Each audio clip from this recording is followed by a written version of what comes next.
Hello friends, Sachin ഡേവിദിൻ്റെ നാളത്തെ വിശേഷങ്ങൾക്ക് ഏവരെ സാധിച്ചു. ഈ ചാനൽ ആദ്യമായിട്ട് കാണുന്ന ആരെല്ലാം ഉണ്ടെങ്കിൽ ലൈക്ക് ചെയ്ത് സബ്സ്ക്രൈബ് ചെയ്യുന്നത് കാണാൻ വേണ്ടി ഒരു കൂടി പറഞ്ഞുകൊണ്ട് വീട്ടിലേക്ക് കിടക്കാം. അങ്ങനെ നമ്മുടെ സച്ചിൻ ഡേവിദ് സംസാരിച്ചുകൊണ്ടിരിക്കുകയാണ്.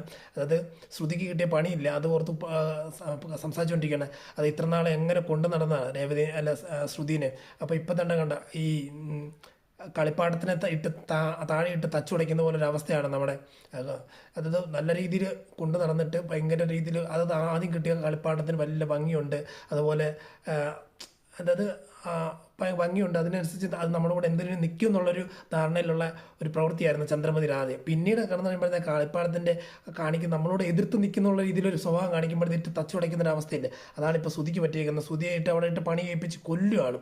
അപ്പം അതുപോലെ വല്ല ആവശ്യമുണ്ടോ എന്ന് ചോദിക്കുമ്പോഴത്തേക്ക് സച്ചി പറയുന്നുണ്ട്, അല്ലെങ്കിലും അവൾ പറഞ്ഞ ഓർമ്മയുണ്ട്. കാരണം എൻ്റെ അച്ഛൻ ഇരിക്കേണ്ട സ്ഥാനത്താണ് അവൾക്ക്, അതായത് അവളുടെ അവരുടെ അപ്പൻ്റെ അടുത്ത് കിട്ടിയ കാശ അത് കൊണ്ടുവന്നേക്കുന്ന നല്ല രീതിയിൽ പറഞ്ഞ്.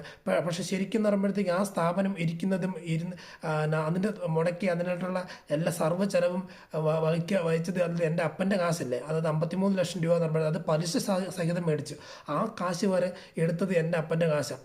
എന്നിട്ട് ഇപ്പം എന്തൊക്കെ ജാടയായിരുന്നു അവൾക്ക് അനുഭവിക്കണം. കാരണം ഇപ്പോൾ 1-2 ദിവസം കൊണ്ടല്ല അനുഭവിക്കുന്നത്. പക്ഷെ നീയും ഞാൻ എത്ര ദിവസം കൊണ്ട് അനുഭവിക്കുന്നത്? ഇവിടെ ചെയ്യാത്ത കുറ്റങ്ങൾക്ക് വേണ്ടി ഞങ്ങൾ ഒരുപാട് അനുഭവിച്ചില്ല. അനുഭവിക്കട്ടെ.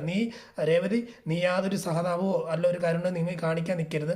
അവരുടേതായിട്ടുള്ള ആവശ്യങ്ങൾക്ക് വേണ്ടി മാത്രം അവർ നമ്മളെ ആശ്രയിക്കത്തുള്ളൂ. ഇപ്പം അവൾക്ക് പല രീതിയിൽ അങ്ങോട്ടും ഇങ്ങോട്ടെല്ലാം പ്രശ്നങ്ങൾ ഉണ്ടാകുന്നുണ്ട്. അത് കണ്ട് കരുണ കാണിച്ച് ചെല്ലാൻ നിന്ന് കഴിഞ്ഞാൽ അമ്മയുടെ വായിൽ നിന്ന് നിനക്ക് നല്ലത് കേൾക്കും. യാതൊരു രീതിയിലും സഹകരിക്കേണ്ട.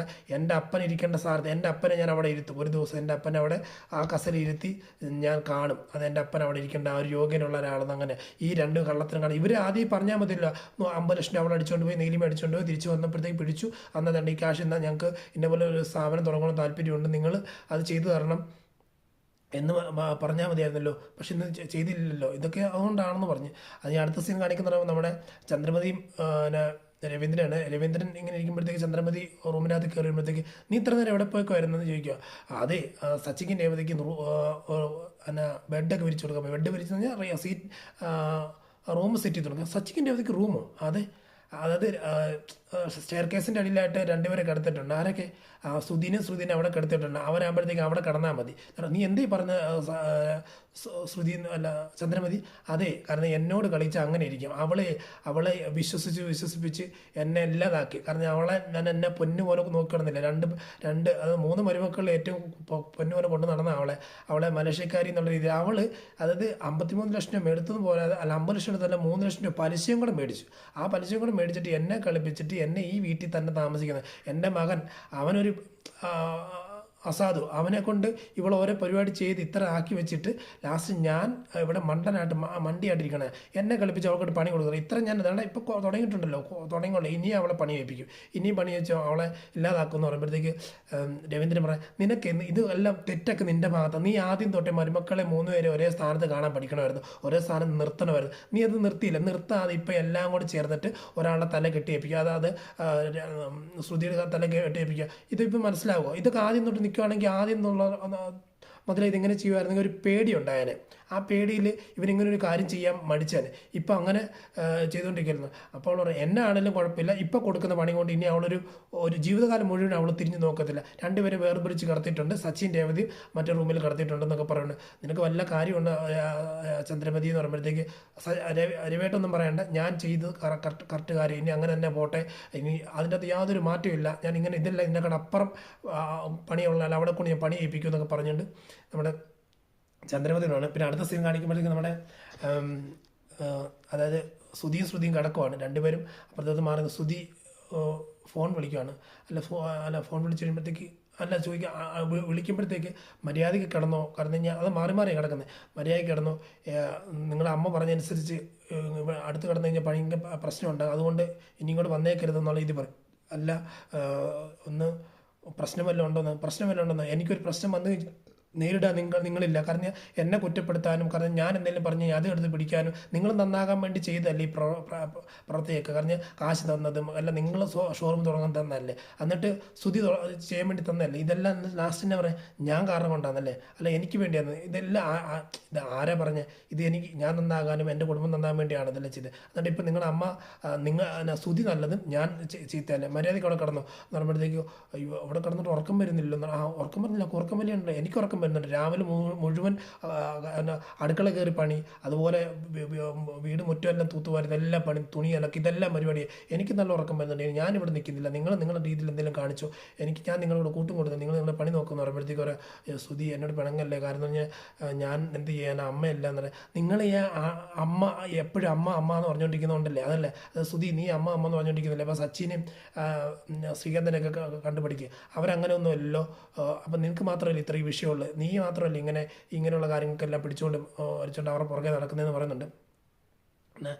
എന്താണെങ്കിലും കടന്നുറങ്ങുന്നത്. എനിക്ക് ഉറക്കം വരുമെന്ന് പറഞ്ഞ് ശ്രുതി കടന്നുറങ്ങുന്നുണ്ട്. അടുത്ത സീൻ കാണിക്കുന്ന പറയുന്നത് നമ്മുടെ വർഷയും ശ്രീകാന്ത് സംസാരിച്ചുകൊണ്ടിരിക്കുകയാണ്. വർഷ ശ്രീകാന്തിനോട് പറയുന്നത് എന്താണ് എനിക്ക് സന്തോഷമായി ശ്രീകാന്ത് എന്ന് ചോദിക്കുന്നത്. എന്നാ അല്ല ഇത്ര നാളും സച്ചിയേട്ടനും രേവതിയേച്ചിയും പുറത്തെല്ലാം കിടന്ന് അവർക്ക് നല്ല റൂമില്ലെന്ന് നല്ല സത്യസന്ധരമായിട്ട് ജീവിച്ച് സത്യസന്ധരായിട്ട് ഇവിടുത്തെ കാര്യങ്ങൾ ചെയ്യുന്നത്. ആ ചേച്ചി ഇത്ര നാൾ പണി ചെയ്ത് അടുക്കള പണി ചെയ്യുന്നു, ഇവിടുത്തെ വീട്ടിലുള്ളവരെ എല്ലാവരും തുണി അലക്കുന്നു, അതുപോലെ ഇത് കഴിഞ്ഞിട്ട് ജോലിക്കും പോകുന്നു. അത്രയും ഒരു നല്ലൊരു സ്ത്രീയെ ഞാൻ കണ്ടിട്ടില്ല. പക്ഷെ അവർക്ക് നല്ലൊരു കിടക്ക പോലും ഇല്ലായിരുന്നു. പക്ഷെ ഇപ്പോൾ അവർക്കുണ്ട്, ദൈവമായിട്ട് കൊണ്ട് കൊടുത്ത ചാൻസ് ഉണ്ട്. അങ്ങനെ ദൈവമായിട്ട് കൊടുത്ത ചാൻസ് അവരിപ്പോൾ യൂസ് ചെയ്യുന്നു. ഇപ്പോൾ യൂസ് ചെയ്തില്ലെങ്കിൽ ചന്ദ്രമതിയുടെ വായിരിക്കുന്ന കേൾക്കും എന്ന് പറഞ്ഞു. ഉടനെ അമ്മയുടെ വായിക്കുന്ന കേൾക്കും എന്നൊക്കെ പറയുമ്പോഴത്തേക്ക് അതിൻ്റെ ശ്രീകാന്ത് പറയുക അതെ അതെ അതെ, കാരണം ഈ ചേച്ചിയില്ല, അതായത് സ്തുതിയടുത്ത് എന്തൊക്കെ മറയ്ക്കുന്നു, സ്തുതിയടുത്ത് ഇതിനെക്കാളും വലിയ കള്ളത്തരം ചെയ്യുന്ന വ്യക്തിയാണെന്ന് തോന്നുന്നു. കാരണം എന്ന് പറഞ്ഞാൽ പല കാര്യങ്ങളും മറച്ചു വെച്ചിട്ടാണ് ജീവിക്കുന്നത്. ഇപ്പം എല്ലാം അതായത് ചീട്ടുകൊട്ടാരം പോലെ പൊട്ടി വീഴുക, കള്ളത്തരം എല്ലാം കാണിച്ചിട്ട് ഇപ്പോൾ ചീട്ടുകൊട്ടാരം പോലെ പൊട്ടി വീഴുവാണ് ഓരോന്ന് കഴിഞ്ഞുകൊണ്ടിരിക്കുന്നത്.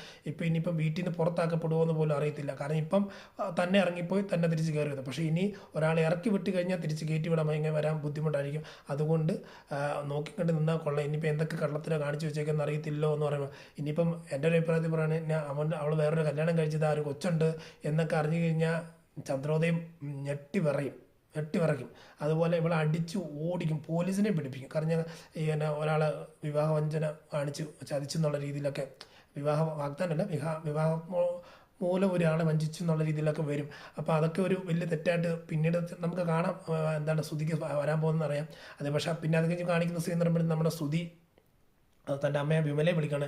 അമ്മേ എൻ്റെ അവസ്ഥ കണ്ടോ, എനിക്ക് ഇന്ന പോലെ അവസ്ഥ, എനിക്ക് ഒന്നും അങ്ങോട്ടും ഇങ്ങോട്ടും തിരിയാൻ പറ്റത്തില്ല, ഞാൻ എന്ത് ചെയ്യും എങ്ങനെ ചെയ്യും എന്നൊന്നും ഒരു പിടുത്തമില്ല, ഞാൻ ആകെ നെട്ടോട്ട് ഓടിക്കൊണ്ടിരിക്കുകയാണ്, രാവിലെ തൊട്ടുള്ള പണിയാണ് ചെയ്തുകൊണ്ടിരിക്കുന്നത് എന്ന് പറയുമ്പോഴത്തേക്ക് ഇന്ന് തന്നെ നമ്മൾ പറയാം ഇന്ന് പിന്നെ ഒരു സീനും കൂടെ ഉണ്ട്.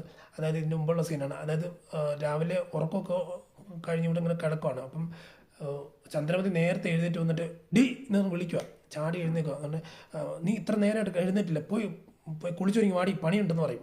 അങ്ങനെ പണി ചെയ്യാൻ വേണ്ടി ഇങ്ങനെ കുളിയെല്ലാം കഴിഞ്ഞിട്ട് സ്തുതി വരുമ്പോഴത്തേക്ക് അടുക്കളയിൽ വെച്ച് വരുമ്പോഴത്തേക്ക് രേവതി എനിക്കൊരു ഒരു ഗ്ലാസ് കാപ്പി വേണം പറയുമ്പോഴത്തേക്ക് ചന്ദ്രമതി കേട്ടോണ്ടിരിക്കുക, ഒരു ഗ്ലാസ് കാപ്പി നിനക്കോ, ചായ നിനക്കോ, മര്യാദയ്ക്ക് നീ ചായ എടുത്ത് എനിക്കും കൊണ്ട് തരണം, എന്നിട്ട് വേണം ചായ എടുത്തിട്ട് കൊണ്ടുവന്നിട്ട് വേണം അടുത്ത പണി ഉണ്ടാവും, മുറ്റം തൂക്കാൻ പോകണം എന്ന് പറഞ്ഞ് മുറ്റം തൂപ്പിക്കാൻ പോകണം. അപ്പം ചായ എടുത്തുകൊണ്ടിരുന്ന രേവതി നിന്ന് കപ്പൊക്കെ മേടിച്ച് ചായ എടുത്തിട്ട് ചന്ദ്രമതിക്ക് കൊടുക്കുവാണ്. ചന്ദ്രമതിക്ക് കൊടുത്ത് ചന്ദ്രമതി കുടിച്ചുകൊണ്ടിങ്ങനെ വരുമ്പോഴത്തേക്ക് നമ്മുടെ ശ്രുതി തൂക്കുവാണ്, മുറ്റമെല്ലാം തൂത്തുകൊണ്ടിരിക്കുകയാണ്, എന്ത് ചെയ്യണമെന്ന് അറിയത്തില്ല. അപ്പോൾ സച്ചിൻ നോക്കി ഇത് ചിരിക്കുന്നൊക്കെ ഉണ്ട്. അപ്പം ഇതൊക്കെയാണ് ഇവിടുത്തെ സീൻ കാണുന്നത്. പിന്നെ വിമലയെ വിളിച്ച് പരാതിയൊക്കെ പറയുമ്പോഴത്തേക്ക് വിമല പറയുന്നുണ്ട് എന്താ ചെയ്യാൻ മോളെ, നീ സഹിച്ച് നിന്നേ പറ്റൂ, കാരണം കുറച്ച് നാൾ കഴിയുമ്പോഴത്തേക്ക് നിൻ്റെ അമ്മായിമ്മയുടെ ദേഷ്യമെല്ലാം മാറും, ഇതെല്ലാം മാറിക്കഴിയുമ്പോഴത്തേക്ക് ഓക്കെ ആകും എന്ന് പറയുന്നുണ്ട്. ഇതാണ് നമ്മൾ ഇന്നത്തെ നാളത്തെ വിശേഷങ്ങളിൽ അവസാനിക്കുന്നത്. അപ്പം ഇനി കാത്തിരുന്ന് തന്നെ കാണാം ഈ വിശേഷങ്ങളെല്ലാം. ചാനൽ വിസിറ്റ് ചെയ്ത് എല്ലാവരും കാണണമെന്ന് പറഞ്ഞുകൊണ്ട് ഇവിടെ പറയുന്നു. Signing off. Thank you.